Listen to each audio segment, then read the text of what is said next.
Es un gran placer para un servidor, José Manuel Enrique, y mi amigo, el historiador Edwin Pilar Hernández, presentar esta tarde un conversatorio sobre las monedas privadas del Cibao. Como muchas personas aquí quizás no tengan muy conocimiento de qué son las monedas privadas, vamos a dar una introducción sobre eso y luego pasaremos a revisarla uno por uno. Hay que significar que vamos a ver aquí una colección inédita de fichas utilizadas en Cibao en los siglos XIX y XX, como expresión de la economía dominicana en esa época. Y a propósito de esta visita que hace la Sociedad Numismática Dominicana, José Manuel Enrique nos va a mostrar un conjunto de materiales que van a evidenciar la extensión que tenía este medio de cambio en el ámbito urbano, en el ámbito rural, tanto en el comercio de productos como en la producción de vivienda. Y los rubros a los cuales estaban vinculadas estas fichas son muy variados. Tenemos desde puestos de leche y billares hasta café, cacao, tabaco, azúcar, sal, agua, empresas de construcción y ferrocarriles. La materialidad de estas fichas es compartida por la mayoría de ellas en cuanto al tipo de materiales que vienen producidas. Las formas también, vamos a ver que muchas son circulares, octogonales, las menos tienen otra forma geométrica y se identifican con las iniciales o con los nombres del comerciante que transaba estos materiales, lo que permite la identificación, al mismo tiempo el domicilio, la ciudad en la cual se negociaba este material. Hay unas que aparecen incluso con el nombre del producto al cual se asociaba, si era café, si era tabaco, si era azúcar. Otras tienen el valor en pesos o en centavos, las medidas que se utilizaban, el quintal en el caso del tabaco, o el destino como pieza de trueque para el transporte en carretas, el transporte en otro tipo de vehículos en ese momento, si era para corte, si era para carreo, si era para carretas, aparece en la palabra de carretaje, de carretada. Y vamos a ver un caso particular como el del mercado de Puerto Plata, donde las fichas estaban divididas según el día de la semana en el cual tenían que circular, bastante singular. Y estas fichas estaban acuñadas con un objeto que era servir como medio de cambio, pero hay algunos casos muy contados donde la ficha resultaba de la apropiación de una moneda que ya no circulaba y que se utilizaba entonces como instrumento de cambio en estos espacios cerrados. Y vamos a ver dos ejemplos singulares. Uno primero, que es una moneda de 1844 convertida en ficha para tabaco, y el otro, el de una moneda con la efigie de Isabel II, que circuló en la época de la anexión, 1860-1861, convertida en una ficha de comercio. O sea, son detalles sumamente interesantes que vamos a ver aquí. Y en el caso de Santiago hay que decir que la presencia documentada de fichas a nivel de textos, no de ficha material, la vamos a encontrar en 1891, una fecha quizá muy temprana para los ejemplos que vamos a ver aquí, pero que el ayuntamiento utilizaba fichas contraseñadas para el control del pago de impuestos. Esto en el siglo XIX, pero en el siglo XX también las vamos a ver en el ámbito municipal, un tren de limpieza, un servicio de recogida de basura que tenía el ayuntamiento para la recogida de basura en casas privadas, en viviendas, en el interior de las viviendas, no la circulación de basura en la calle, que era gratuito el servicio, por supuesto, sino que en el ámbito privado, quien quería que le recogieran la basura del patio o una caballeriza, como no había vehículos, había que recoger todos los desperdicios de los animales, quien quisiera que le dieran el servicio tenía que comprar una ficha en la tesorería municipal, en el ayuntamiento, y contra la entrega de la ficha se proveía el servicio de retiro de basura.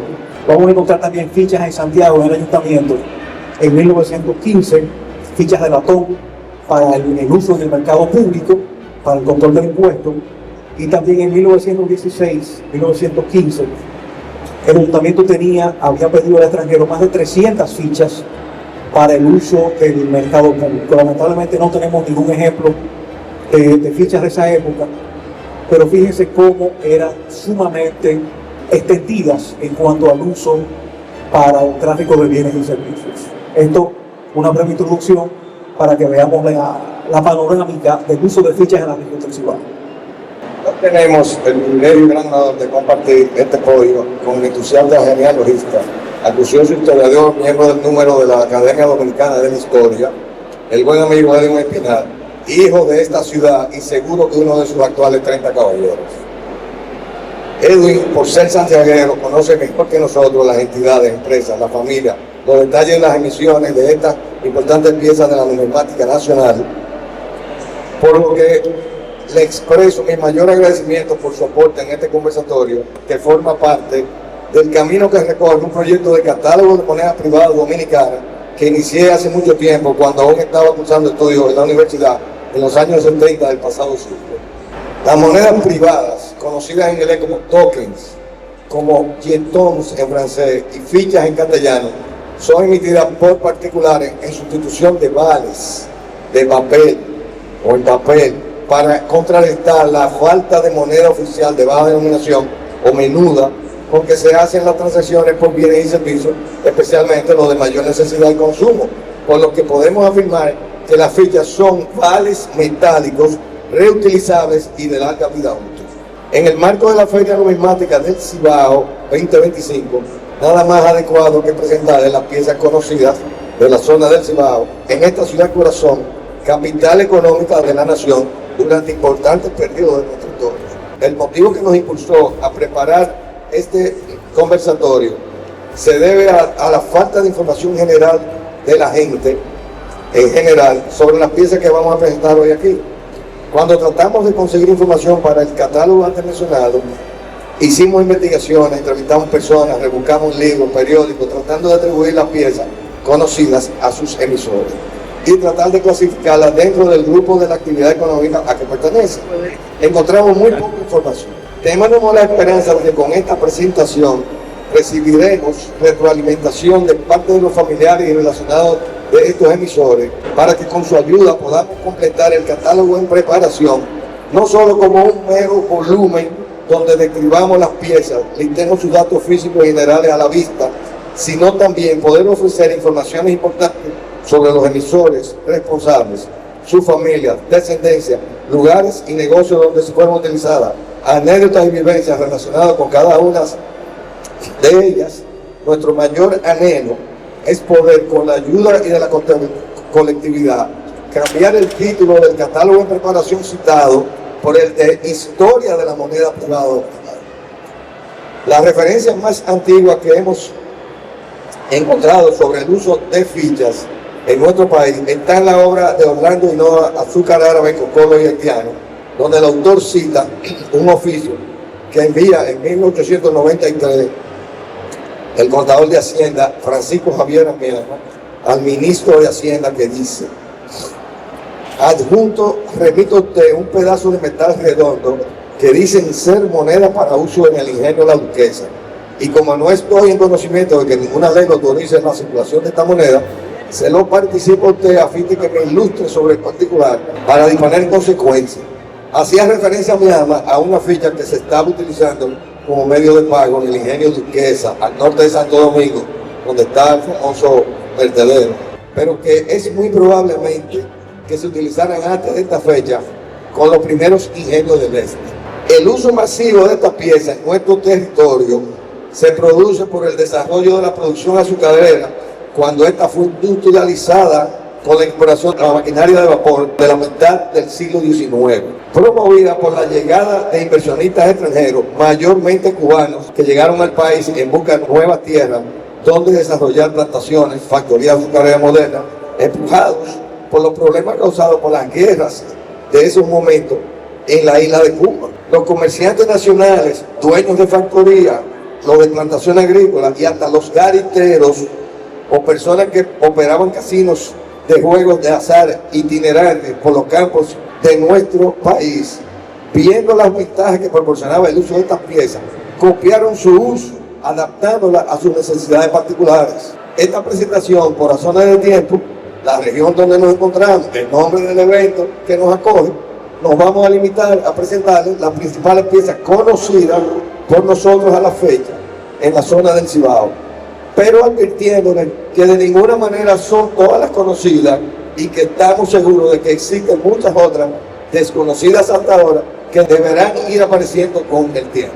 Les expliqué que las fichas las empezaron a circular aquí a finales de 1870, que es donde se funda el mayor ingenio que hemos tenido antes del ingenio Alemán, que era el ingenio Consuelo en San Pedro Macorís, que fue el primer ciclón de una planta eléctrica, eléctrica, y que le decían el país porque tenía de todo. Pero esas fichas fueron legalmente, se usaron sin ninguna protección legal, sin ninguna decisión legal, pero fueron prohibidas. Y fueron prohibidas en 1934, ahí está el primer decreto, en la era de Trujillo, porque se trataba de corregir el abuso que muchas empresas, sobre todo los grandes emporios azucareros extranjeros, hacían contra los obreros en las plantaciones. Pero ¿qué pasa? Que ese decreto se entendió que era específicamente para los ingenios.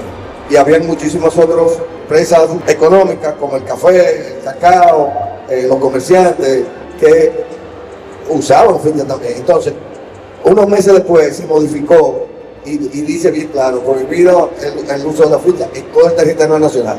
Claro, con la excepción de que tuviera un permiso especial del gobierno. Una acotación a propósito de tu introducción, porque fíjate que mencionaste que la primera referencia que mencionó Orlando Hinojosa es de 1893, pero en el caso de Santiago tenemos fichas ya documentadas en 1891. O sea, 2 años antes de esa referencia de San Pedro en el este, tenemos aquí ya el uso de fichas documentado en Santiago. Ese es el segundo decreto. Y ahora vamos a pasar a explicarle que, como ya Edwin habló, las fichas las hay en toda clase de metales, en toda clase de formas y con todo tipo de inscripción. Eso es una imagen de fichas generales. Ahí no necesariamente hay de la zona del Cibao, solamente es para que vean cómo hay hasta triangulares, lo cual es muy incómodo porque tú echaste un triángulo en un bolsillo, posiblemente te lo rompas. Y ahí están las formas y los metales que se utilizaban. Y ahí le estamos presentando un grupo de monedas dominicanas que, cuando fueron ya obsoletas y desmodernizada, la forma más fácil de tú hacer una ficha era simplemente conseguir un grupo de esta moneda y hacerle las señas necesarias para autoidentificarla. Esas son las primeras fichas. Además, todo negocio, todo comercio, toda empresa empieza primero por lo más sencillo, que es esto. Cuando tiene éxito, entonces invierte en hacer una ficha bien hecha. También les traigo esta imagen para que sepan que no solamente hubo fichas de metal. Le dije que la ficha es un vale metálico. Estos son billetes, son fichas porque son privados. Ahí hay de ingenio, hay de plantaciones, inclusive hubo de los ayuntamientos, pero ya los de los ayuntamientos no son privados, son estatales. Edwin, aquí tenemos, de las primeras fichas que se usaron fue en la construcción del ferrocarril. La construcción del ferrocarril de Santo Domingo, para los que no recuerdan bien, primero se hizo la línea de Sánchez a La Vega. Y fue un éxito tan grande que luego se conectó La Vega con San Francisco, con Moca, y finalmente llegó al Cibao, a Santiago. Pero había un ferrocarril que se construyó para unir Santiago con Puerto Plata, que lamentablemente no tenía el mismo ancho de vía y hubo que hacer un tecnicismo de poder, un trasiego de carga. Conectar los ferrocarriles. Hay que decir de esta ficha del ferrocarril que la construcción del ferrocarril se inicia en 1890 y los jornaleros se articularon en cuadrillas para nivelar terraplenes, para colocar rieles, para montar puentes, y también se inaugura en el mercado laboral dominicano el trabajo por ajuste y el pago quincenal. Y la cantidad de hombres involucrados en la construcción del ferrocarril, tenemos por ejemplo una referencia de 1895 entre el túnel y las lavas en Villa González, en un periodo determinado, había 1.600 obreros trabajando en el ferrocarril. O sea que la circulación de dinero era imposible ante tal cantidad de obreros y por eso se sustituían por fichas para eventualmente cambiarlos en otro momento. Hay un lado de nacimiento. Entonces, esta es la segunda imagen. Fíjense que esta es una ficha hecha en talleres de metalmecánica, posiblemente del mismo ferrocarril que tenía que tener un tremendo taller. Son de aluminio. Fíjate que dicen ferrocarril FC, ferrocarril central. Y hay valores 5, 10, 15, 20, 25, 50 y $1. Y todas por detrás están en blanco, pero todas tienen contramarca FS, ferrocarril de Sánchez. Ferrocarril de Sánchez. De Sánchez, correcto. Y como tú dices, 1.600 obreros, hay mucha moneda que hay que manejar.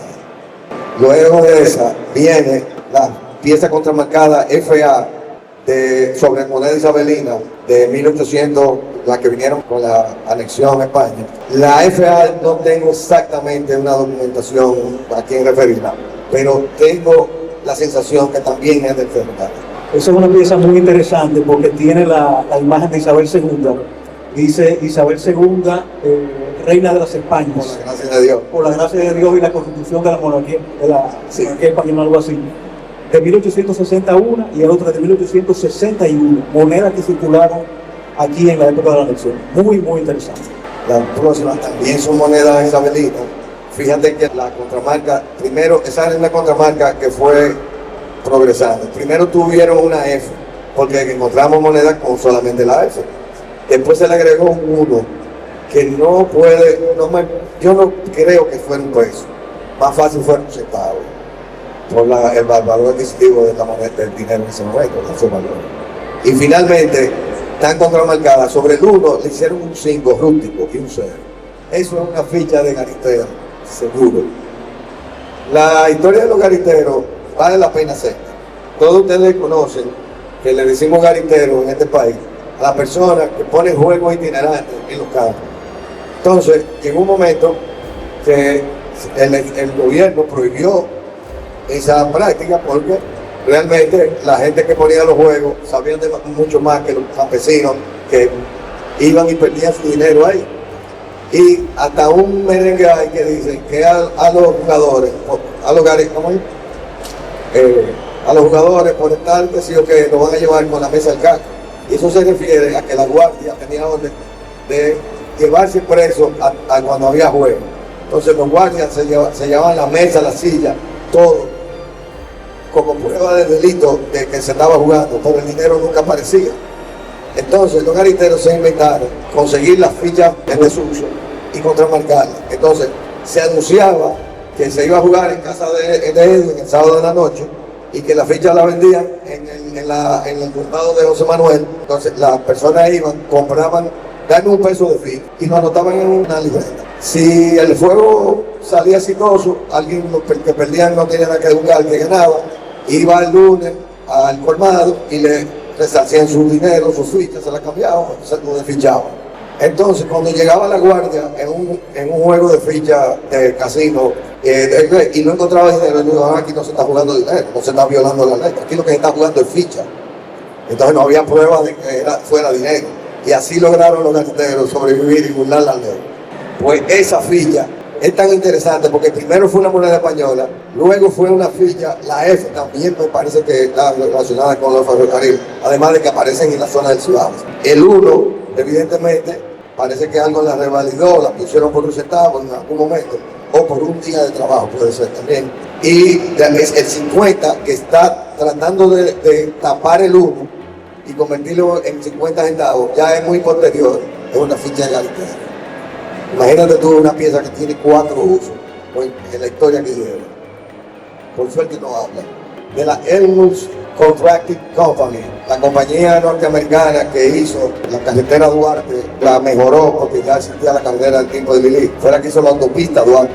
Recuérdense que la autopista Duarte era de cemento. Esta fue la compañía que la hizo. Tenía su asiento en Villa Altagracia, que era un pobladito pequeñito, pero cuando esta gente hicieron base ahí, creció tremendamente. Esas fichas ya son alrededor del año 55, o sea que funcionaron con un permiso especial porque ya estaban prohibidas. Tuvieron que conseguir un permiso del Estado para poder utilizarla y pagarle a las personas con esto. Y claro, los sábados las personas iban a la oficina de pago con su ficha y decían, yo vine para que me dé esa ficha, que todo el mundo, es una expresión dominicana muy típica, que te liquide, que me desafíe. Y todo el mundo pensaba como que estaba mal dicho, pero que me desafíe está perfectamente dicho. Me cambian mi ficha por mi dinero. La compañía Elmo finalmente salió del país por orden de Trujillo. No sé qué pasó, que Trujillo ordenó que buscaran cómo sacar esa compañía de aquí. Nombró a Guerrero Ávila, que era abogado, secretario de la República, y le encontraron en el contrato una falta y negociaron la salida de la Elmo. Ese dato yo lo sé porque mi papá era el consultor jurídico. De ahí vamos a pasar a La Vega, donde encontramos una ficha en Copperníquel, de cuproníquel. El cuproníquel, a finales de 1800, principios de 1900, era un metal carísimo para hacer ficha, pero da un prestigio tremendo tener una ficha con cuproníquel. Y tener una ficha de 2 pesos, señores, eso en 1910, 2 pesos era el sueldo de una semana de un peón. Pero lo hacían no porque fuera conveniente, sino por el prestigio que daba tener una ficha de tanto valor. Ese es el señor José Batista de La Vega, de la familia Batista, que eran dueños de la Casa Azul y luego de la Casa María. Bueno, él posiblemente pueda tener alguna información adicional sobre eso. Esto sí es interesante. Esta es una señora que se llama Ana Ortega. Si ustedes ven las notas que tiene, la ficha de la izquierda es de un coleccionista, señor Ruzman. Se la llevaron de regalo al señor Ruzman con la implicación de la ficha. Yo estuve allá en la casa de los Ortega, me confirmaron, me dijeron que había, aparte de esa, había otra con otra más pequeña, pero no sabía dónde estaba, y tenían la de la derecha. Yo le pregunté que si me la podían ceder, que no se la compraba. En ese momento no le interesaba, pero ellos tenían, aparte de eso, unos estribos y muchas piezas como indígenas y cosas así. Yo les interesaba el trigo y la ficha. Y dijeron, bueno, yo les aviso, como a los 4 años, un día me llamaron, que si todavía yo estaba interesado en el trigo y la ficha, que me vendían, le pusieron un precio, llegamos a un acuerdo y yo la compré. Entonces, el papel dice que la señora Ana no tenía vaca, ella compraba leche a los suplidores. En bidones, dice ahí que en bidones de 25 botellas. Y le daba una ficha de esa. Entonces, el sábado, el que había suministrado la leche, todo el que le suministraba la leche, iba y ella le recibía la ficha y le daba el dinero. Pero no es verdad que el 2 y el 5 quiere decir 25 botellas, porque la del lado dice 12 y no son 26 botellas. Posiblemente eso es una clave que ella sabe, una numeración, un número de control, el 2 por alguna situación, a lo mejor por el tamaño, y el 5 y el 6 viene en una numeración 1, 2, 3, 4, 5, 6. Pero lo interesante es que una persona, digamos, humilde, porque lo que hace es que revende leche en San Francisco de Macorís, ¿verdad? No es dueña de vaquería, no tiene leche, ella compra leche y revende leche. Utilizó la ficha como un medio de pago, un recibo, un medio de cambio. Y claro, si tú tenías una ficha de doña Ana y tú necesitabas dinero, tú ibas al colmado de la esquina y te despachabas porque el colmadero estaba perfectamente enterado de que el sábado él tenía su dinero, y que porque doña Ana es una persona sumamente seria, que tenía su dinero y sabía cuánto valía cada ficha. Esa es la función de la ficha como dinero constante y impresionante. Hay que decir que esta ficha es de 1919, si mal no recuerdo, época de la intervención americana, cuando se comienza a regular la venta de leche por parte de los ayuntamientos. Excelente. Bien, San Francisco de Macorís. Aquí vemos una ficha de C.M. Mejía, Carlos María Mejía, el hombre que era dueño de la planta eléctrica de San Francisco, y que un famoso anuncio de una licorera decía, ay, se fue Mejía, porque él apagaba la planta a las 12 para ir a comer a su casa, la prendía, la volvía y la apagaba a las 11 de la noche. Entonces no se iba a la luz o la electricidad, se fue Mejía para su casa. Mejía era manilejo y su papá se llamaba exactamente igual. Esa ficha aparece contramarcada con una H grande, porque cuando él la mandó a hacer a una empresa extranjera, un vendedor de ficha, porque salían las grandes empresas que hacían monedas, mandaban sus vendedores por América, por los países, ¿verdad? Y él se llevaba un diseño de cómo se tenían la ficha.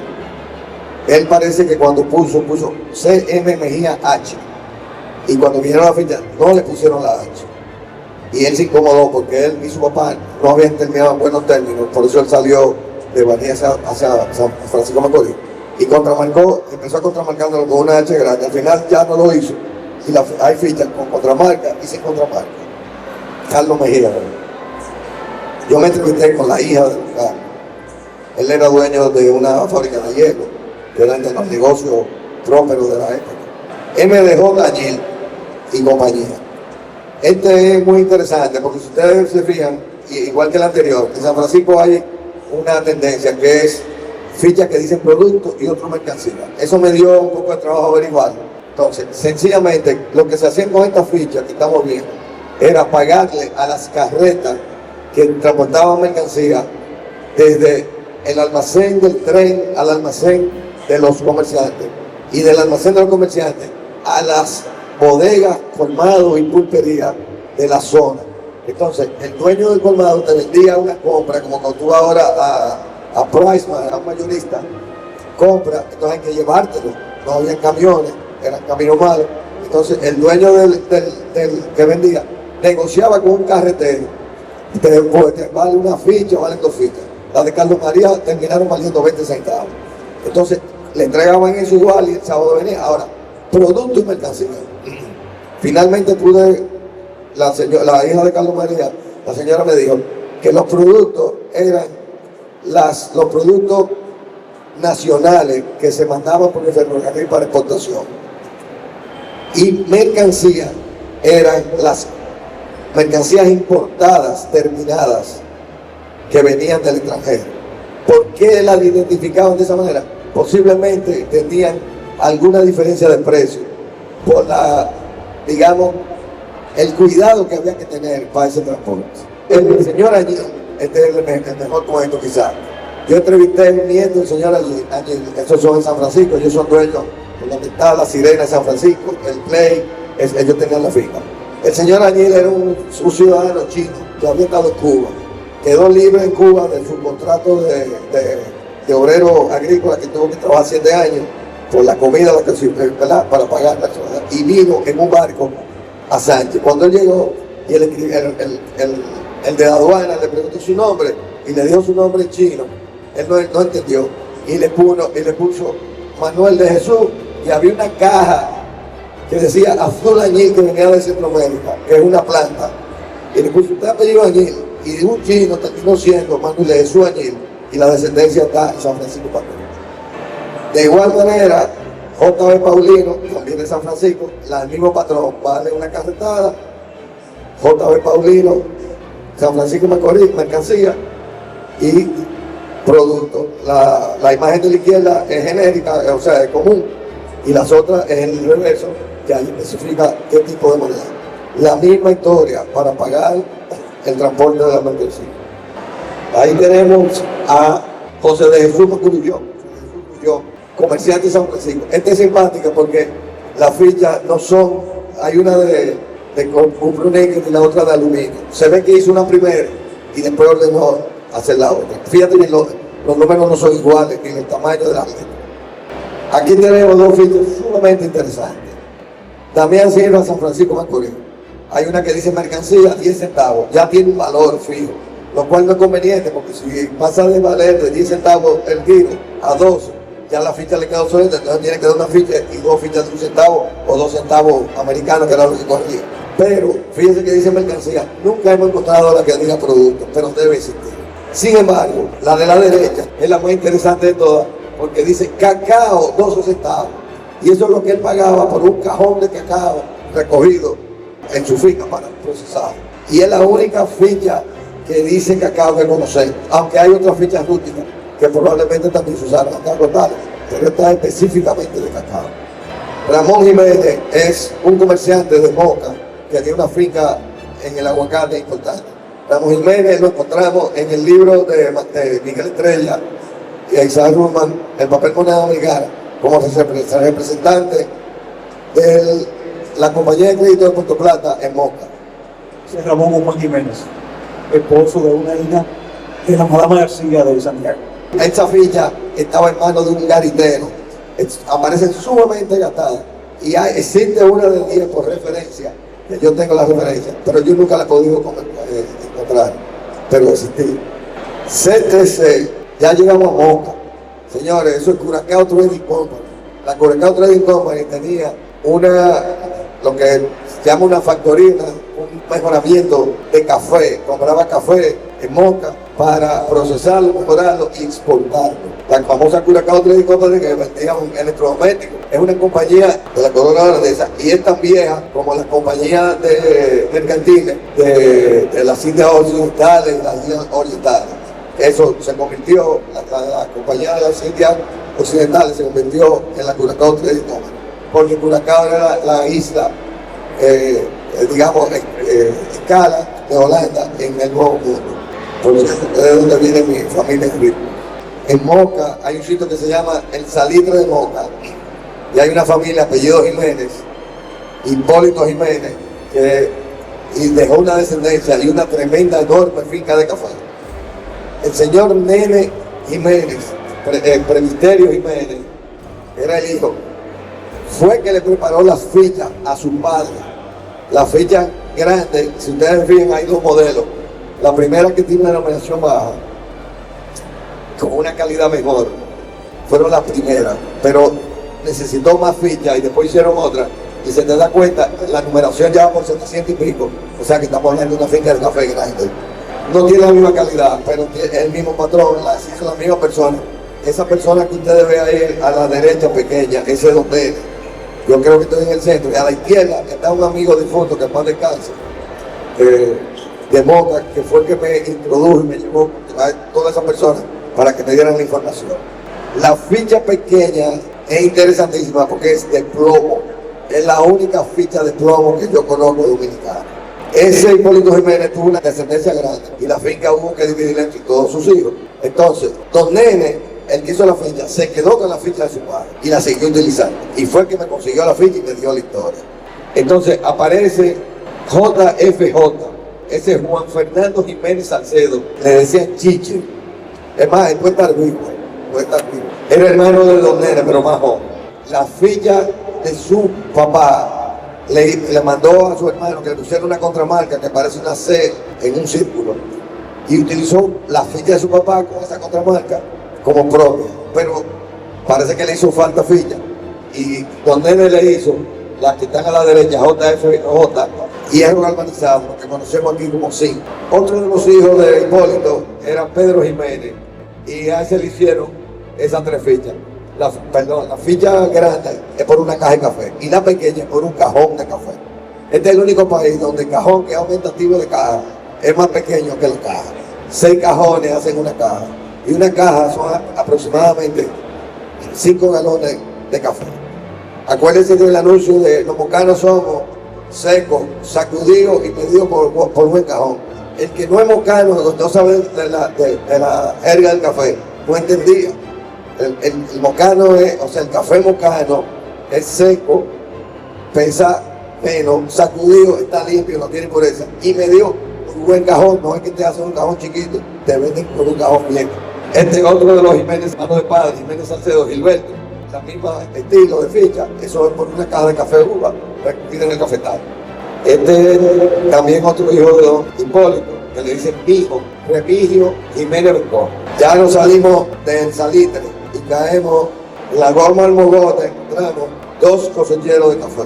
Esas que ustedes ven ahí en TRC son de Tomás Rodríguez Camacho, cafetal en el Mogote, entre Moca y Villastrina. Ese señor hizo primero las de la izquierda en galvanizado, y era galvanizado. La de la derecha arriba es de aluminio, y la de abajo ya en un taller, en una plancha de aluminio corrugada. Ahí hay una foto mía con el hijo de ese señor. El de la camiseta blanca es Federico Compré, mocano, coleccionista, que fue mi guía y mi introductor en todo eso. Coleccionista de fichas también. En esa zona aparece esta ficha totalmente rústica, es un pedacito de latón, ni siquiera una forma estándar, con una onofre medida. Él no era dueño de la tierra, sino que le tenía a los Bencomes un pedazo de tierra, 300 hectáreas de tierra alquilada, que sembraban el café y lo recogían a media. La mitad para el dueño de la tierra y la mitad para el cosechero. O sea, que existió el colonato en el café. Él tenía un hermano, me dijo, que tenía fichas iguales con una M, que se llamaba Manuel Medina. De esa nunca he podido conseguir una. Después averigué que era de Juan Jiménez, un pariente de los Jiménez del Salitre. Acuérdense que en Moca hay todo el mundo de familia. Esta es tiene una C y una G, José Canuto González, tiene un cafetal en Juan López. Ahí me estoy entrevistando con su hija, y la señora de al lado es la esposa del señor fallecido, apellido Jiménez Salcedo, también de los Salcedo, que también me dio información sobre la ficha de la zona y de salida. Estas son nada más y nada menos que de Nemencio Vencoso, el hermano de Cipriano Vencoso. Ahí me estoy entrevistando con los hijos, de la izquierda, el nieto de Nemencio, el de la derecha es un hijo, tiene en su mano una fotografía de Nemencio y de Cipriano Vencoso. Para los que no sepan mucho la historia, ustedes han actualizado con la historia, Cipriano fue la primera persona que desconoció el gobierno de Trujillo y se alzó en la loma de su cafetal. Trujillo mandó la guardia y después de un tiempo alguien lo traicionó, lo mataron. Y bueno, Trujillo se quedó con la finca, la ocupó, hasta que vino un hijo de Cipriano llamado Donato, que estudiaba en el exterior, en Venezuela, llegó y habló con Trujillo y Trujillo le devolvió la finca. Y lo hizo inclusive el gobernador de la provincia. Finalmente ellos terminaron enemigos del rey, ¿no? Y a Donato también lo mataron. Esa es la casa de Donato Bencomen. Tenía un letrero grande que tiene fecha, 1951. Finca de café Donato Bencomen. Por Dios, decía, gracias a Dios y Trujillo. Ahí vemos un secador de café. Él tenía, aparte de la finca, tenía una factoría. Lo curioso del caso es que yo nunca he podido conseguir una ficha de Donato Bencomen. Y las personas que yo entrevisté ahí me dicen, personas andaban en Salta, aquí los muchachos jugaban con eso. O sea que ella va a aparecer. Yo tengo inclusive el dibujo de cómo es. Habían dos fichas. Una decía Janet, que era el nombre de la esposa, que era la ficha regular por una. Y había otra que decía Bellaco, porque él tenía un cafetal en una loma muy empinada, un café que se daba de mejor calidad, que se llamaba Bellaco, y que recogía ahí, no podía recoger lo que se recogía en el otro, entonces pagaba mejor la ficha de Bellaco que la de la finca normal. Y ahora llegamos a la ciudad de Santiago. Esta ficha de agua apareció hace poco tiempo en manos de una persona aquí en Santiago. Me mandó la foto, me dice, apareció esto. Y yo le dije, no, eso es bueno porque yo no tenía noticia de que hubiera ficha de agua. Pero él sí tenía noticia, porque él escribió en su historia de la ciudad de Santiago quiénes repartían el agua en Santiago y por qué. Sí, eran jóvenes, adolescentes, los encargados del negocio del agua. El agua se buscaba en el río. Cuando el río bajaba sucio, entonces se tomaba el agua de Arquímedes y se vendía entonces el agua por la ciudad. A lomo de animales o eventualmente en carretas se vendía el agua, se distribuía en barricas y bidones, y eventualmente podríamos pensar que estas fichas fueron de la Casa Azul, un negocio de Pedro Redondo y Enrique Pastoriza, que funcionó como una empresa distribuidora de agua entre 1905 y 1915. Eventualmente pudieron ser acuñadas por la Casa Azul para la distribución entre la venta por parte de esos vendedores ambulantes que se llamaban aguateros o aguadores. Afortunadamente conocemos una, lamentablemente solo una, porque si tuviéramos dos o tres, pudiéramos comparar si la palabra agua está hecha en un solo puño o si pusieron letra a letra. Pero eventualmente aparecerán.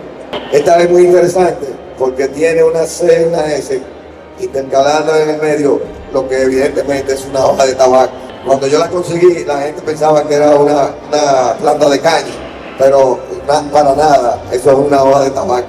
Entonces, eso obligatoriamente tiene que ser del Cibao. No hemos podido documentar, relacionarla con ningún emisor, pero estamos trabajando en eso, y con Edwin ahora que está ayudando, posiblemente en poco tiempo podamos por lo menos especular de quién podría haber sido el emisor de esta pieza, que eso es una moneda obsoleta de los cuartillos de 1844, 48.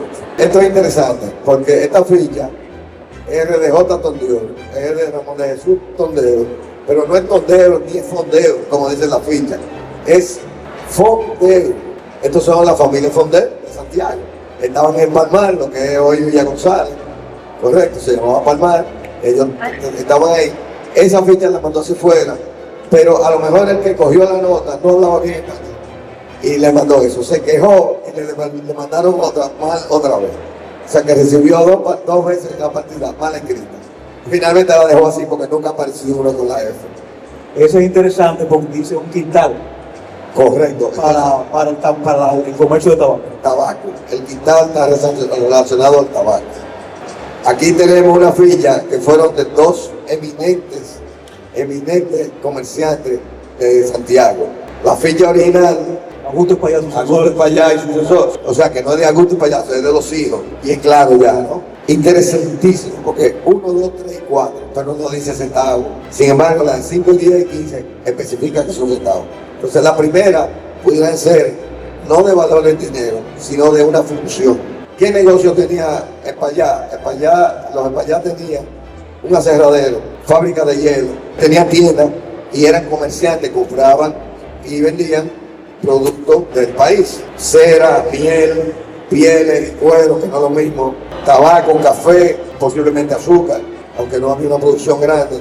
Y ellos exportaban esos productos a unas casas filiales que tenían, muchos de ellos entre Francia, Alemania en ese momento y Holanda, eran los principales, Inglaterra también. Y a cambio ellos no recibían dinero, sino que le mandaban productos terminados de esos países, ropa, artículos ferreteros, bebidas, vino, bebidas alcohólicas, licor, perfume, y mantenían una ganancia tanto vendiendo como importando. Hay que decir que Augusto Espaillá muere en 1896 y la Augusto Espaillá sucesores se constituye en 1897 y la empresa pasa por varios cambios en 1900, 1901 y a partir de 1901 los socios de la compañía son la viuda de Augusto Espaillá y el hijo mayor que era Eliseo Espaillá, quien es el que va a convertir en un conglomerado empresarial importante, el Augusto Espaillá Sucesores, a partir del Bazar Parisien. Y como tú decías, esa compañía tenía depósito de madera, fábrica de hielo, un aserradero, una fábrica de jabón, almacén de tabaco, almacén de café, una factoría de café e incluso una explotación forestal entre Jarabacoa y Montecristi. O sea que eventualmente estas fichas pudieron corresponder a una cualquiera de esas empresas que tenía la Augusto Espaillá Sucesores. O a todas, eventualmente no solamente al almacén de importación o exportación, sino a cualquiera de esos negocios que ellos podían tener en el entorno, que no solamente suplía a los comerciantes de Santiago, sino también San Francisco, La Vega, Moca, Sánchez, Puerto Plata, Mao, Tamboril, Quisén y todas esas conexiones que tenían con el extranjero, Estados Unidos, Canadá, Inglaterra, Francia, Alemania y todas las consignatarias que tenían en Puerto Plata. O sea que el manejo de fichas era sumamente amplio por la diversidad de actividades comerciales que tenía ese grupo empresarial. Bueno, entonces, esas fichas aparecen, muchas de ellas, con una marca, una contramarca, un resello en la parte trasera, que la ficha normal es lisa. O sea, otro comerciante, más o menos de la época, sumamente importante, que le compró la fábrica de hielo, creo que le compró. ¿Cuál fue que le compró? ¿El aserradero? No, porque no negocia con la Augusto Espaillá, pero sí llega a Santiago en 1894 y comienza a desarrollar el puerto de Campeche. En la medida en que se construía el ferrocarril central dominicano y se iba avanzando, junto a otros comerciantes, él se instala en Santiago en ese año y se establece de manera definitiva como embajador y importador en 1896. Y llega a ser tan importante que llega a tener el primer banco, entre comillas, en la ciudad. La primera casa bancaria de Santiago, ya para 1913, la tenía Víctor F. y para 1914 él compraba giros para negociar con las casas gitanas. Él fue el primer presidente de la Cámara de Comercio en 1914. Muere en 1959 y también fue presidente del Centro de Recreo y fue uno de los fundadores del Club Santiago en 1899. O sea que estas fichas corresponden a la última década del siglo XIX en adelante. Las fechas de Víctor F. Comero. Lo que yo puedo investigar que era un comerciante también de productos de la zona que importaba y exportaba. Que alguien posiblemente tenga más noticias sobre Aureliano. Sí, Aureliano Saleta nace en 1879, se casa con una el doctor Alejandro Llenas, fue el abuelo de Dolly Leffel Saleta, una joven muy conocida en una época en Santiago, y también en su negocio uno de sus empleados fue Chon García, que después tuvo el reguero en la calle del Sol. O sea que digamos que fue el abuelo comercial de Chon García en la calle del Sol, Aureliano Saleta. Aquí tenemos una fecha de Octavio Pachot de Santiago, porque encontré una referencia de unos Pachot en La Vega también. Quizá vinieron recalando el mercado a Santiago. Y sé que por los valores que tienen, son comerciantes, pero también son comerciantes en tabaco. Sí, justamente en tabaco. Octavio Pachó es hijo de un catalán, Pedro Pachó Altarriba, y él se inicia con su padre en una empresa almacenista importadora. Pedro Pachó es hijo, el padre muere en 1908 y él comienza a desarrollarse ya posteriormente de manera individual, aparece vinculado al negocio del tabaco para 1912, pero sin dudas, junto con su padre, inicia ese negocio de exportación de productos, entre ellos tabaco, y de ahí entonces el uso de la ficha. Bueno, aquí tenemos una ficha de Manuel Valle Santiago. Fíjense que en Santiago se usan las denominaciones una carretada y una pesada. La diferencia entre la carretada es el transporte en carreta y una pesada es posiblemente el quintal, el famoso quintal de tabaco que se manillaba para importación. En este caso, Manuel Valle era el segundo hijo de José Valle Silva, también un catalán. Su hermano mayor se había ido a Puerto Plata y él queda entonces como segundo hijo a cargo del negocio del padre. El padre muere en 1899, justamente por coincidencia el mismo día en que matan a Lili en Moca. Lili venía a verlo y entonces Manuel se queda como el liquidador y el apoderado de la casa de su padre, que se va a convertir en 1901 en las sucesoras de José Valle. Él y su madre son las que reconvierten la empresa familiar, y de ahí en adelante van a mantener el negocio de especulación comercial, de almacén y de tienda mixta de su padre, y paralelamente, posteriormente, es dueño de un almacén de frutos para 1915 y también compraba tabaco. O sea, está esa referencia documentada, y entonces esa ficha es expresión de ese negocio. Eso que ustedes ven ahí es un correo que me manda una amiga que para de cáncer que yo tenía, dominicana, bueno, hija de dominicano que vivía en Guatemala, que posiblemente lo que está escrito ahí se lo informó él, y ella me lo refirió a mí sobre su abuelo Manuel Valle, para que tú veas desde cuándo estamos más o menos conectados. Aquí tenemos fichas Benedicto. José María Benedicto. José María Benedicto. JM Benedicto. Se repite, vale una pesada, vale una carretada. Eso es de Santiago. Si cualquier ficha que venga con eso es típico de Santiago. José María Benedicto, también comerciante de tabaco, inicia su vida pública en la década de los 1880, profesor, síndico, presidente del ayuntamiento, regidor, vicepresidente del ayuntamiento, venerable maestro de la logia, presidente de Santiago, vicepresidente, presidente de la Cámara de Comercio. O sea que fue una figura muy activa en un tramo de la historia de la ciudad hasta que muere en 1940. Esta es una ficha sumamente interesante porque, si se dan cuenta, es una ficha rústica artesanal, es un disco metálico de cobre. A base de martillo se le han impreso o acuñado las iniciales JT de la empresa de José Tolentino, que tenía una empresa llamada de tabacalera llamada La Nacaona. Pero fíjense bien, este señor hacía puros y cigarrillos en la industria del tabaco. No era comerciante de tabaco directamente, sino que él compraba tabaco para hacer puros y cigarrillos. Y en un momento fue la compañía más grande de producción de cigarrillos que tuvo el país. En este caso, la Anacaona, como aparece en este anuncio de José Tolentino, corresponde al siglo XIX, en 1878, la fecha de fundación. Es una empresa galardonada en la Exposición Universal de París. Se lleva tabaco a la exposición a la que se inaugura la Torre Eiffel en Francia, y también a la exposición de Bélgica de 1905.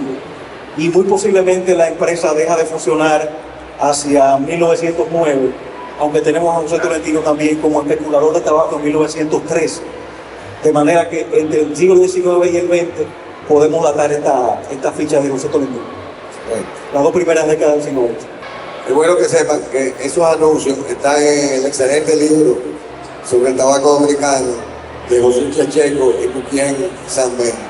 Aquí tenemos una ficha interesantísima, porque cuando yo conseguí la primera, la conseguí en la zona de San Pedro Macorís, y la gente me la consiguió, me la vendía como que eran de Serrayes, del ingenio Puerto Rico, ingenio que se quemó en el 1887, de un puertorriqueño llamado Juan Serrayes, que vino a parar aquí porque osó pedir su herencia en Puerto Rico, y eso fue un pleito enorme, y negoció con su tío, que era el mayoral, que manejaba la fortuna de los Serrayes. Le entregaron una maquinaria de varios ingenios viejos que ellos habían adquirido, y dinero. Él vino, compró una finca que se llamaba La Cabulla, que siempre había habido trapiche antes de cruzar de Santo Domingo a San Pedro, cuando hay unos tanques de combustible para las plantas. Eso ahí se llama La Cabulla. Montó un ingenio moderno, el ingenio Puerto Rico, enorme, y con la mala suerte que el primer año cogió fuego y se destruyó. Tanto fue la pérdida que él no lo reconstruyó, sino que rediseñaron la línea férrea para que la calle de su ingenio se moliera en el ingenio Cristóbal Colón, que no era de los bichines en ese momento. Pero lo más difícil, que yo decía, pero dice una pesada y no hay ninguna otra ficha en la zona del este, ni en ninguna zona relacionada a la industria del azúcar, que tenga un valor de una pesada. Y claro, ya como hemos visto que hay fichas de una pesada en la zona del Cibao, pues me puse a investigar la zona del Cibao, y resulta que encontré en el libro de Checheco y Puquien, encontré esta foto de un periódico, que vemos la fecha ahí arriba, creo que es del año 11, donde aparece muy claro La Habanera de Soler y compañía. Pero más adelante en el libro encuentro La Habanera de S y compañía. Y si recuerdan la fecha que acabamos de ver, ¿qué es lo que dice? S y compañía, en Piñonate, el valor es una pesada y arriba un número de control. Entonces, esa definitivamente es una ficha de tabaco, es del Cibao, de aquí de Santiago. Entonces, Soler y compañía en La Habanera terminó siendo la compañía anónima de tabacalera. Y ahí están las unidades de contramarca. ¿Por qué? Porque con esa ficha cayó un desuso aquí. Las llevaron, alguien las llevó a la zona del este y las remarcaron para usarlas en las colonias de caña. Por eso aparecen en San Pedro Macorís. Fíjense la cantidad de contramarcas que tiene. Y lo otro es, fíjense los números de control. Ahí hay una ficha de 3.000, con número de control 3.000, más de 3.000. O sea, para tú tener una industria que necesite más de 3.000 fichas, creo que anda como por 4 o 5.000 la ficha más el número de control más alto conocido. Para tú tener tantas fichas, tenía que tener un emporio, una cantidad enorme de empleados. Pero claro, la compañía no le mataba calera, que fue la compañía no le mataba calera, que era Soler, La Habanera, tenía una cantidad enorme de empleados porque la producción de tabaco, de habano, es totalmente artesanal. Totalmente artesanal. Y eso tú no necesitas, son galpones llenos de gente cortando el tabaco, quitándole los nervios, preparándolo. Y con eso era que se le pagaba tentativamente hasta el sábado cuando venía a comprar. Soler tiene dos momentos empresariales. Un primer momento es en 1900, cuando él constituye con Alfredo Bechen las Ricardo Soler y compañía, la Richard Soler y compañía. Pero posteriormente esa primera casa comercial él la liquida en 1904 y posteriormente la reconstituye en ese primer tramo del momento y se va a asociar con un venezolano, Alberto Pimentel, que va a constituir con un coterráneo venezolano La Habanera en 1901. Y Soler se va a asociar a él para entonces constituir de nuevo la Richard Soler y compañía, que le va a traspasar sus acciones a un empleado italiano que trabajaba en la empresa, que era Anselmo Copelo, y en un trueque empresarial Copelo se la traspasa nuevamente ya a Soler como persona física, que se va a constituir entonces en el único dueño de la Soler y compañía, que en 1914 se va a constituir en la compañía anónima tabacalera cuando se fusiona con una tabacalera de la capital. Y a partir de ahí se va a constituir en la empresa tabacalera más importante de Santiago durante más de 60, 70 años. Bueno, que sepan que Trujillo terminó siendo dueño de la tabacalera. Por eso es del Estado. pasó a más estados. Y aquí vemos dos fichas preciosas, una circular y otra ovalada, con un monograma CGT correspondiente a Compagnie Générale des Tabac francesa. ¿Qué pasa? Habíamos visto la cantidad de comerciantes de Santiago que compraban y exportaban tabaco a estos países. Estos países en un momento decidieron que ellos iban a mandar a sus representantes, iban a montar oficinas y que iban a comprar directamente a los productores para que les saliera más barato. Entonces vino la Compañía General de Tabaco francesa y utilizó esas dos piezas. Al tener dos formas diferentes, son para dos funciones diferentes, porque ellos compraban tabaco en hoja, pero había que mejorarlo, había que terminarlo de secar, había que despalillarlo, quitarle la basura y manillarlo, hacer un cerón, normalmente de un cristal, que era como entonces se exportaba el tabaco, ya clasificado, dependiendo de la calidad, se exportaba a ciertos países para hacer productos cigarrillos. Entonces, tú tienes algo que de la Compañía General de Eventualmente esta ficha pudo haber pertenecido a Alberto Kent, que era francés justamente, que llega en la época de la primera ocupación a Santiago. Y resulta que también hay otra empresa, CGT, Tempora, que tiene el mismo tipo de ficha, esto es una pesada, pero nada más y nada menos que española, Compañía General de Tabaco Española, que viene también a Santo Domingo para saltarse los intermediarios. Tú tienes algo sobre la española, pues. Ahí está la ficha, y son interesantes porque tiene una numeración encuñada.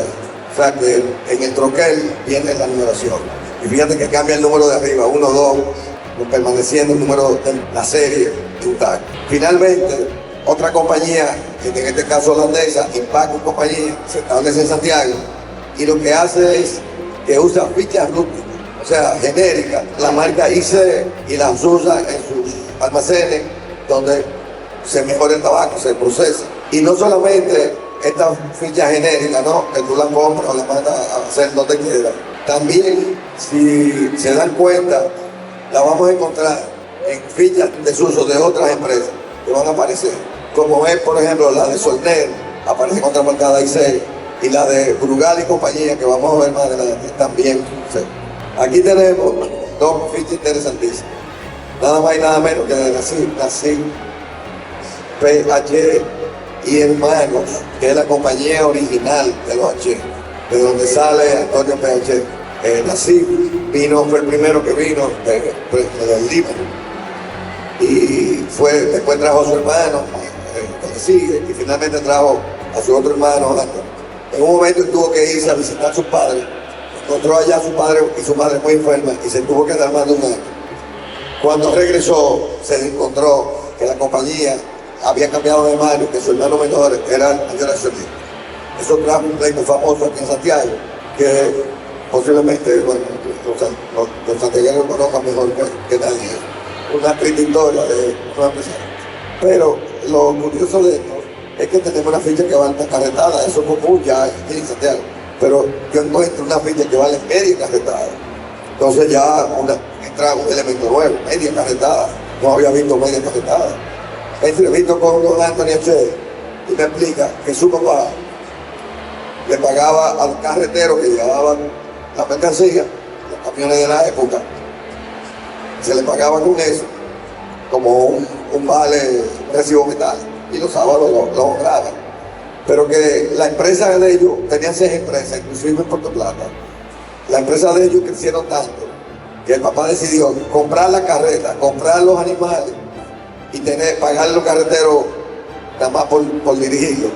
Y compró un solar en las afueras donde los animales pernoctaban y la carreta dormía. Y tenía un hombre que le cortaba hierba para los animales, los bañaba, los preparaba y reparaba la carreta si tuvieran algún daño. Esta ficha de los H puede ser posterior a 1896, que es cuando los H llegan a Santiago. Ellos llegan una década antes a Puerto Plata, se establecen en Santiago en 1896, los dos hermanos mayores primero, Nasif y Julián.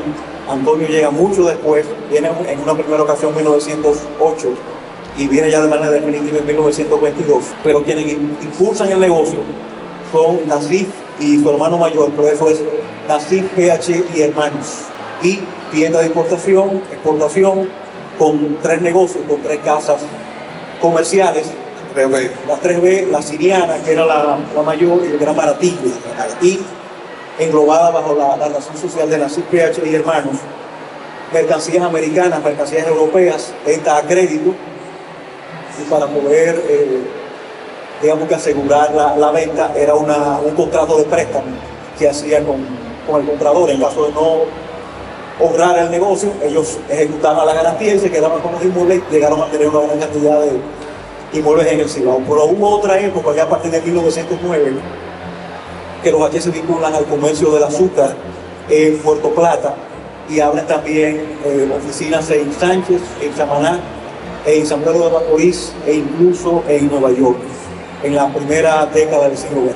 Pero sin duda que esto de carretada obedece a esa etapa santiaguera de la empresa familiar al principio del siglo XX. Aquí tenemos una ficha que García y compañía, imagino son comerciantes de Santiago. Sé que aparece la tullería, era un café, pero no un café de los de hoy. Explícale lo que era un café en esa época. En este caso es sumamente interesante porque hemos visto fichas de comerciantes, pero en este caso se trataba de una ficha para un café-restaurante. En este caso Antonio García, que fue el primer socio de Alfonso Aguayo, en un restaurante muy conocido al principio del siglo XX en Santiago, se llamó El Colmado, abre este café en 1908, le integra un juego de lotería en 1909, ¿sabes si lo tenga vinculación con la ficha?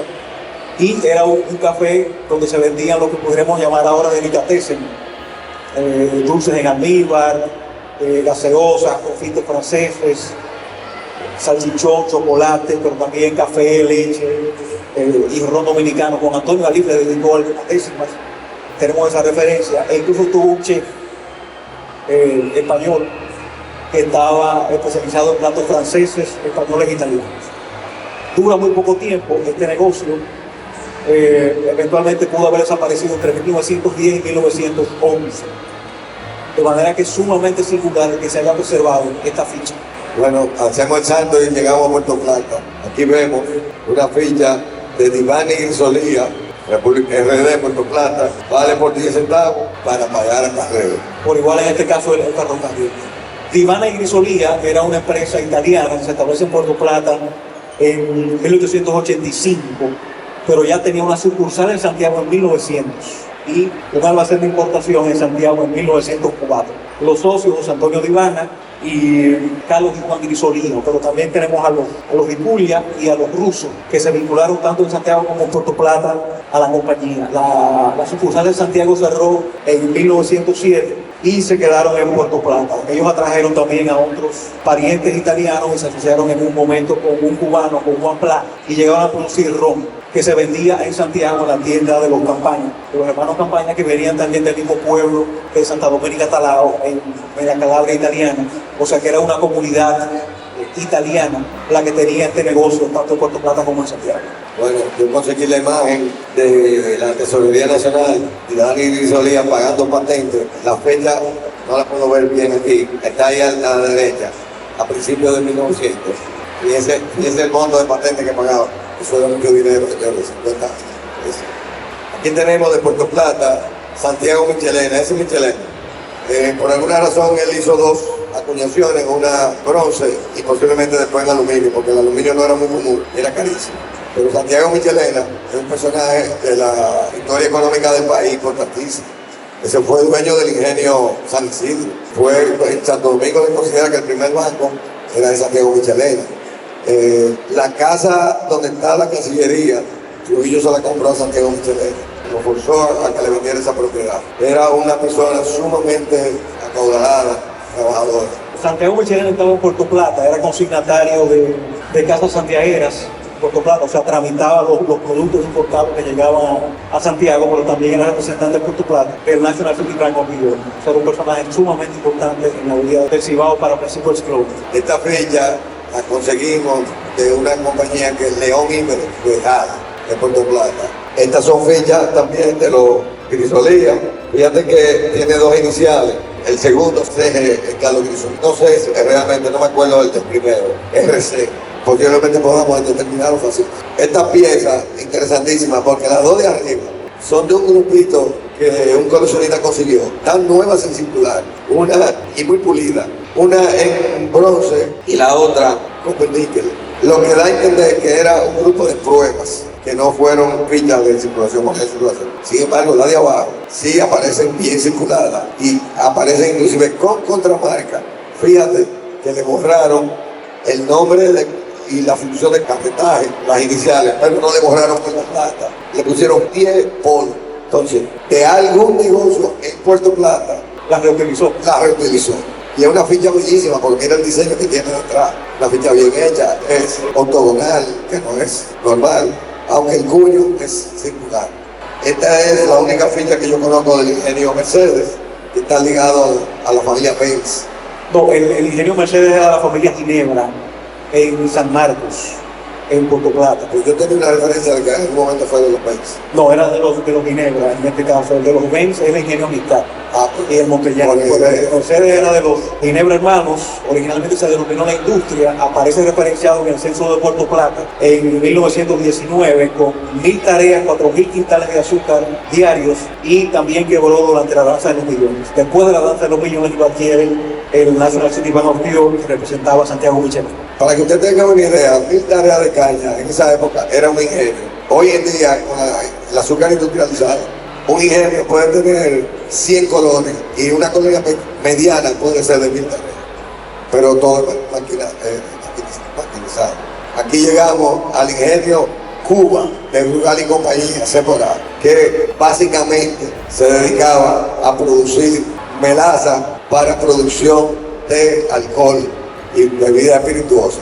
No, ellos no son conocidos por ser productores de azúcar terminada, sino más que nada, mientras mayor cantidad de mieles consiguiera mejor, porque su función al final esa era su materia prima para la producción del ron. Este ingenio Cuba, de la familia Brugal, lo establece Andrés Brugal, que era el tronco de la familia, en 1909, en Unas Sanchas, Puerto Plata, justamente para garantizar la materia prima de la licorería, y permanece abierto hasta 1928, cuando después de un informe que rinde uno de los hijos de Andrés Brugal, la familia entonces decide retirarse del negocio del azúcar y se va a suplir de materia prima en los demás ingenios que existen en Puerto Plata. Y fue prácticamente uno de los pocos que sobrevivió a la crisis que siguió a la avanza de los millones. Usan dos suites también. Posiblemente o el cortador que ganaba más y el carretero más pequeño, o medio día y un día de trabajo cuando se paga por salario.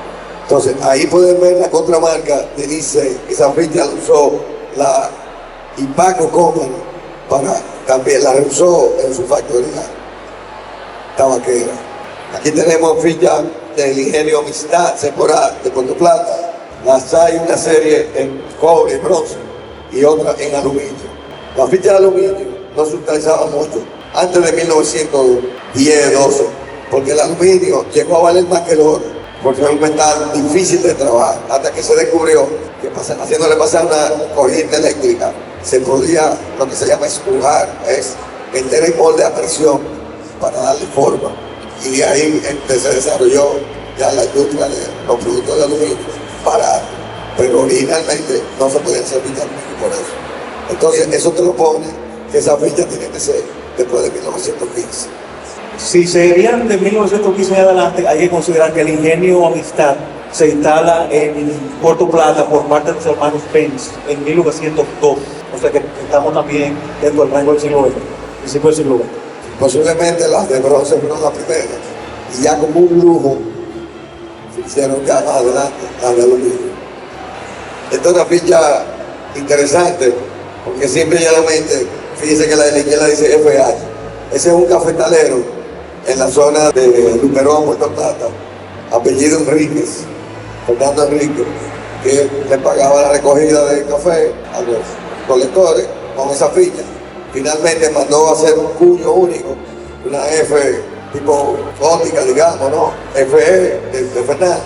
Y fíjate que usó varios papeles sin mucho cuidado, o sea, lo que apareciera, pero con su marca FE para pagar las cajas de café que se recogían. Posiblemente ese señor, cuando murió, posiblemente los hijos desistieron de la siembra de café porque no se conocen con ellos. Y esta también es interesantísima porque es una ficha para operar una máquina de billar.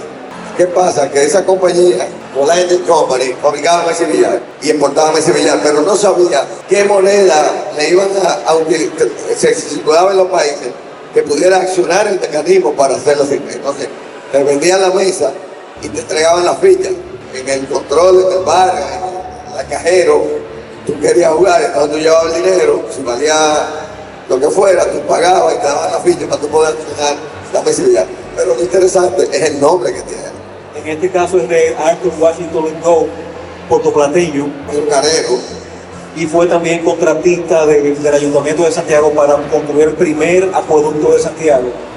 Él firmó 2 contratos, uno en 1907, uno en 1910, y finalmente él traspasa la concesión del ayuntamiento a una compañía norteamericana, la JJ Ford, que es la que construyó el primer acueducto de Santiago y la primera planta eléctrica de la ciudad entre 1912 y 1915. Nota como referencia del billar en Puerto. Entonces los aguateros fracasaron durante años. Después de la acueducto. Aquí tenemos otra ficha interesantísima, porque es el ayuntamiento de Puerto Plata, que era dueño del mercado, alquilaba los puestos de venta. Y para tú poder usar el puesto de venta, tú tenías que ir al ayuntamiento y pagarle el uso de ese puesto. Entonces, el supervisor, el administrador del mercado, tú llegabas y tú tenías que traer la ficha y entregársela para que él te dejara trabajar en un puesto. Claro, de esa manera, la persona que controlaba los puestos no manejaba dinero. Y posiblemente había un supervisor que pasaba a ver cuántos puestos había y cuántas fichas entregaba. Entonces, esta es una ficha que, aunque es del ayuntamiento, pero califica no como privada, que es municipal. Sí, en Santiago, como decía al principio, había para 1915, 1916, más de 300 fichas de latón que el ayuntamiento mandó a hacer justamente para el mercado. Lástima que no haya aparecido ninguna de esas fichas santiagueras, pero sí tenemos una de Puerto Plata. Pero un día aparece y ya sabemos, cuando aparezcan no vamos a saber qué era del ayuntamiento de Puerto Plata. Porque muchas veces tenemos la ficha y no sabemos lo que es, y a veces sabemos que hay una ficha y no conocemos cómo es. Bueno, nos movimos a Montecristi. Montecristi es un puerto importante, y en Montecristi hubo una compañía importantísima comercial de Montecristi, de los Rodríguez, que mandaron a hacer estas 2 fichas. Fíjense que de alguna manera, no sé si expresamente, tiene un monograma HR invertido. No sé si fue que se equivocaron o si expresamente lo mandaron a hacer. Y esa ficha, la de 25, generalmente aparece con una contrabarca 8 y una M. La M es de 2 hermanos que serían Maeno y Mají. Ellos tenían la comercial de Puerto Plata, pero también tenían negocio de salinas. Y esas fichas se usaban indistintamente en eso. Ahí hay una con otra marca y otra con otra marca. Aquí vemos un vale de la bodega de los Socia, una familia directamente de Montecristi. Todo el mundo conoce los Socia, porque han sido unos profesionales exitosos. Ese es un vale de papel, es una bodega que tenían en Montecristi. Esta es una ficha rústica de Nito Socia, que la usaba en la salina chica, a la salida de Montecristi hacia Puerto Plata, hacia Buen Hombre. Hay una salina de Nito Socia larga. Y estas son fichas de construcción y de trabajo por día de la Granada Company, que era una subsidiaria de la United Fruit Company, que hicieron un plan piloto moderno para llenarle los ojos a los presidentes de los países de Centroamérica, y le decían que iban a hacer una factoría y una plantación como esa, porque esa tenía aeropuerto, campo de golf, acueducto y casa de primera, y un ferrocarril. Y estas son las fichas, las que dice ese Stali de Casteo. Cada vez con el que ellos se dedicaban a la banana, cada vez con un racimo de banana cambiaba de movimiento, del corte a la carreta o al vagón, le daban un tali a la persona que lo cargaba. Del vagón al lavadero, una ficha. Del lavadero al freezer, una ficha. Cuando llegaba el barco, del freezer al barco, una ficha. Y al final del día, usted o cambiaba su ficha por un vale, o la guardaba y el sábado la cobraba. Después de la gradada, vino la Codean Company, utilizó el mismo sistema y finalmente el IAD, que tuvo el control de eso, utilizó esas 2 fichas, una que dice 1 y una que dice IAD. Hemos llegado al final, muchas gracias por su atención, esperamos que les haya gustado la presentación. Le agradecemos de manera muy especial a nuestro anfitrión, Ágora Santiago Centro, así como los patrocinadores, Ingeniería Estrella y Revista 110. que con su apoyo ha visto posible este conservatorio, la moneda privada del Cibao, en el marco de la Feria Numismática del Cibao 2025 de la Sociedad Numismática Dominicana.